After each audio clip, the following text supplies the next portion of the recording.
Dan Blocker was monumental in every respect. Standing at 6 feet 4 inches and 300 pounds, he was an imposing figure in Hollywood. But it wasn't merely his stature that brought him fame.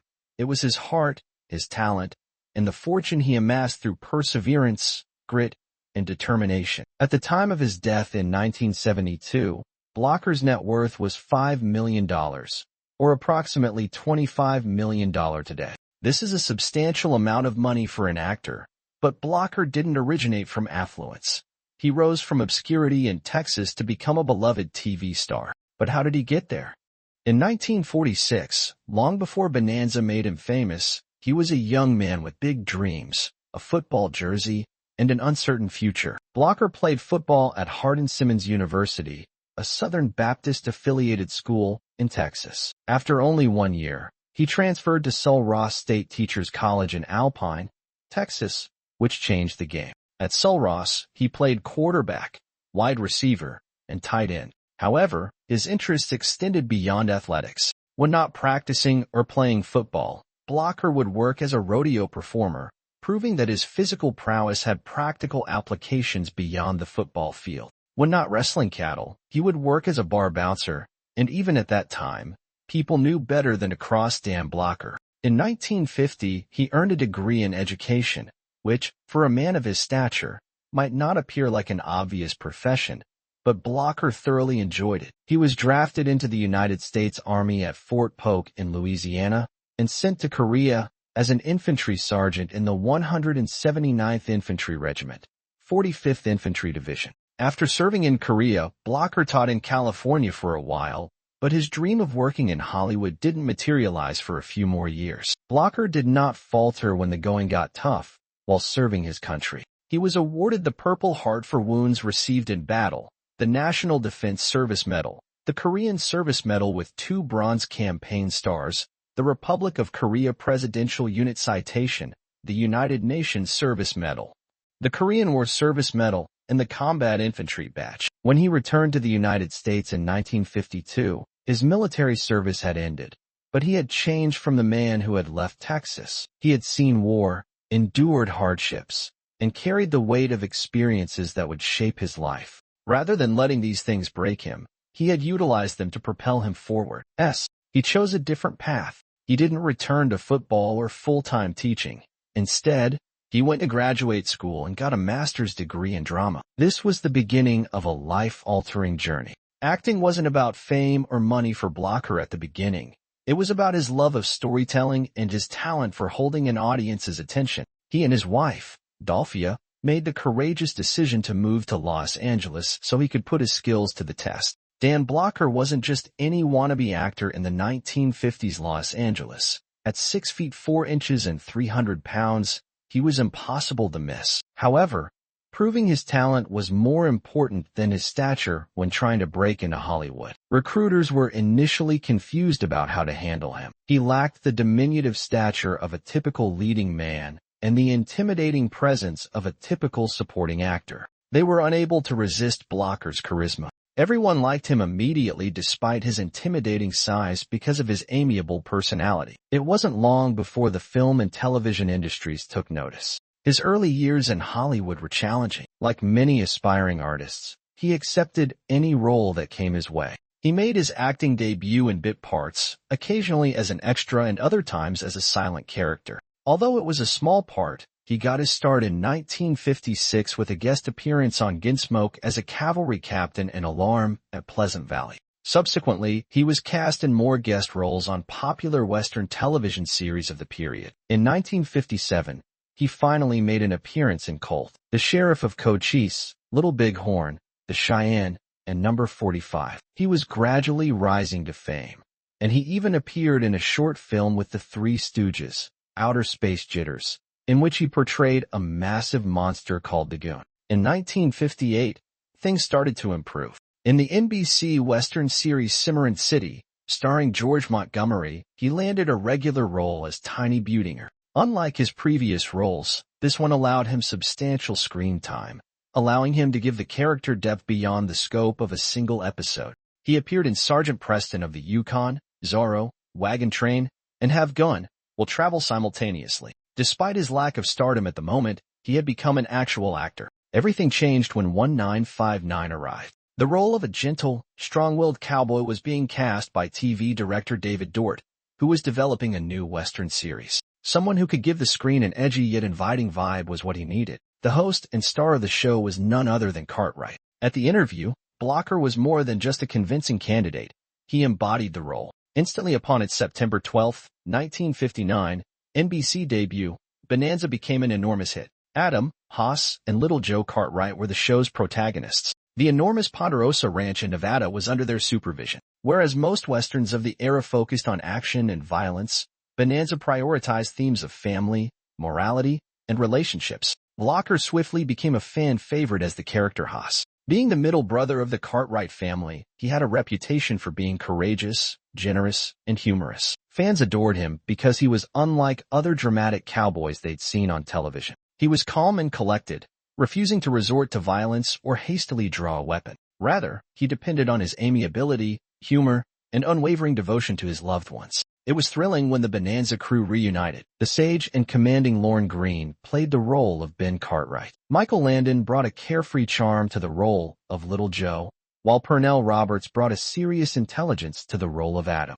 The use of Blocker's Haas had bound them all together. Because of his humor and generosity, the family dynamic became more balanced, which added to the show's authenticity. For 13 seasons, Blocker was a hit with audiences. He became one of television's most beloved stars after appearing in 415 of Bonanza's 431 episodes. Consistently ranking among television's top 5 shows, it was among the most popular and longest-running series of its day. When it was most popular, each show was attracting over 10 million viewers. However, his fame and fortune were both enhanced by Bonanza. As one of the lead actors, Blocker earned a respectable salary, and it only increased throughout the run of the show. He had amassed considerable wealth by the mid-1960s. However, he refrained from frivolously spending his wealth on extravagant Hollywood items. While he kept doing what he loved, he prudently invested in his family's future. Despite his hectic schedule with a popular TV show, Blocker still managed to fit in picture shoots. His performance in Frank Sinatra's 1963 comedy Come Blow Your Horn demonstrated that he could hold his own outside of westerns. From the charming Haas to the terrifying tough guy he played in 1968's Lady in Cement,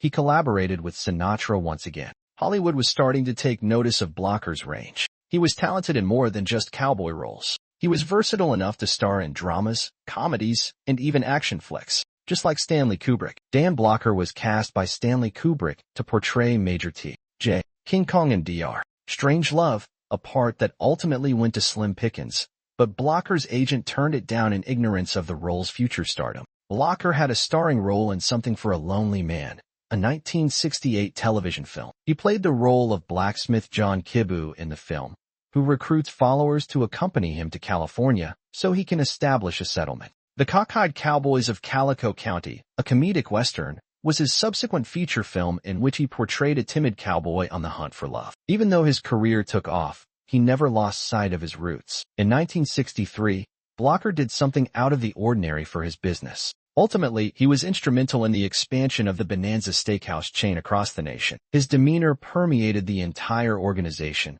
It was more than just a business transaction. The concept was simple: a reasonably priced restaurant that would be suitable for families. The standout feature of Bonanza Steakhouse, though, was Blocker. His role as Haas Cartwright made him a TV star, and he leveraged that fame to propel the restaurant to new heights of success. He personified the brand's values. Before advertising and attending chain openings, Blocker made sure the restaurant's quality matched the welcoming, spotless image he had established on Bonanza. He was aware that patrons' perceptions of Haas Cartwright's friendliness and warmth would determine how often they returned to the restaurant. He was also correct. The fast food franchise became a household name as it expanded across the United States. This wasn't some side hustle. It was a calculated financial move. With his involvement with the steakhouse chain, Blocker was able to supplement his income from playing the piano, and the show Bonanza was drawing in millions of viewers every episode as early as the 1960s. The increasing number of his businesses provided him with a solid secondary source of income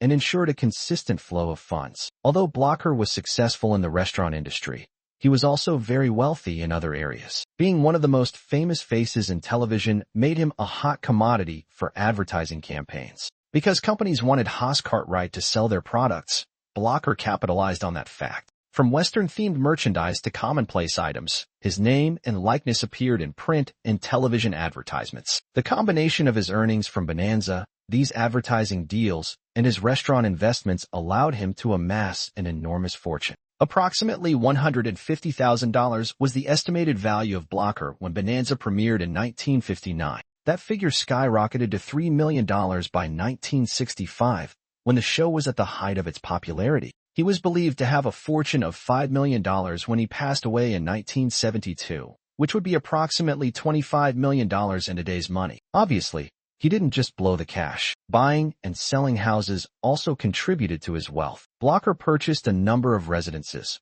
one of which was a 5,000-square-foot home in Hancock Park, Los Angeles. The house's subsequent sale to Rob Zombie, a singer and director, is indicative of its significance. Along with that, he maintained his real estate investments in Texas, purchasing land whose value would steadily rise. However, among Blocker's real estate holdings, Dan Blocker Beach in Malibu stands out. Could you tell me the backstory of this deal?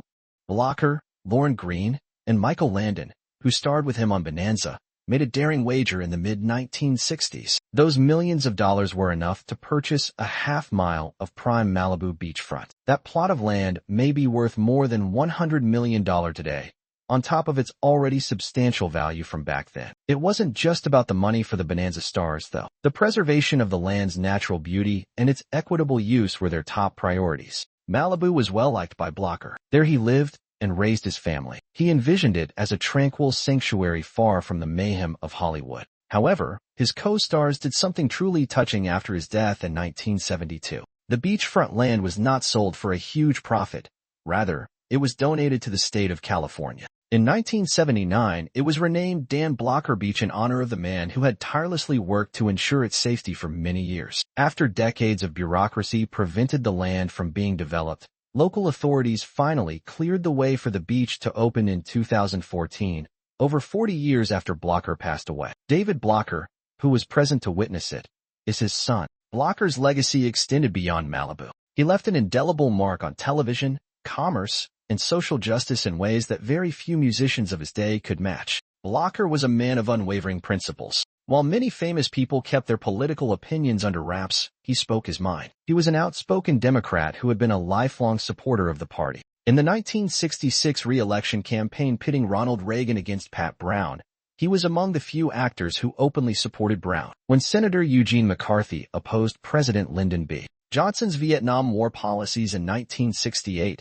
he was one of his biggest supporters. But Blocker's deed was about justice, fairness, and doing the right thing. It wasn't just through his endorsements of candidates in the 1960s that he demonstrated this. He and his co-stars encountered an unavoidable reality while filming Bonanza in the South. The hotel they had reserved for the show's black performers and crew wouldn't let them stay there because of segregation laws. Blocker acted without hesitation in his enraged state. If the hotel wouldn't let everyone in, he made it plain that Bonanza wouldn't be staying there. The three of them, Landon, Green, and himself, decided they wouldn't support a racist company any longer, so they left. On multiple occasions, Blocker asserted his independence. In 1964, he had a performance scheduled at a theater in Jackson, Mississippi. After arriving at the location and seeing that it wasn't divided, he immediately decided he wouldn't play and quit, despite being told otherwise. He went on to say that he would never accept a job offer from an employer that discriminated against him. There weren't many exciting films in Hollywood at that time. While many celebrities have remained silent on social issues in an effort to avoid controversy,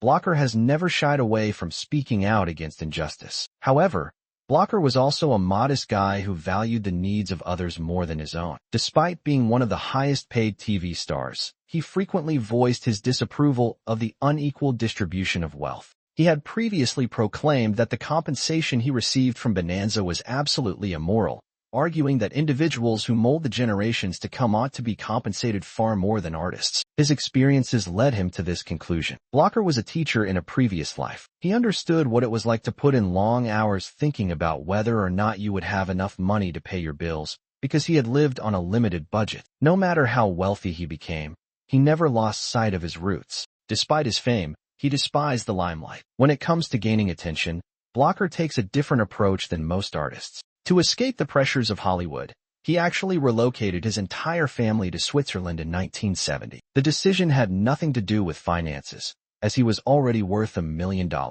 Away from the mayhem of show business, all he wanted was a quiet life for his family. Reading about Switzerland in National Geographic piqued Blocker's interest in the country. The breathtaking scenery and tranquil inhabitants left a lasting impression on him when he finally made it there. Lugano was the most welcoming place. While he and his family were there, his children attended a nearby American school. Because of the relocation, they were able to escape the scrutiny that came with their famous father as they grew up. His enigmatic return to Hollywood only added to Blocker's mystique. He had no interest in the glamorous lifestyle that came with his TV stardom. Being ordinary, which was becoming increasingly rare in his line of work, was important to him, as was keeping things simple, spending time with his family, and enjoying life. Despite everything that was happening, Blocker continued to build his business. In addition to the wealth he gained from playing, he amassed even more wealth through investments, endorsements, and business deals. By the early 1970s, he had amassed a considerable fortune, guaranteeing his family's security. Regardless, he refused to allow his wealth to define him. He did good deeds and helped others. He made good use of his celebrity status, not merely for amusement. The unexpected death of Blocker in 1972 stunned the Hollywood community. His departure brought more than sadness to his fans and co-stars. He was succeeded by a Malibu beach, an amiable family, and a reputation for fairness and kindness. Cowboy Dan Blocker wasn't your average TV cowboy. While he was an actor, businessman, and humanitarian, he never compromised his principles. One of the most fascinating stories in Hollywood history is his.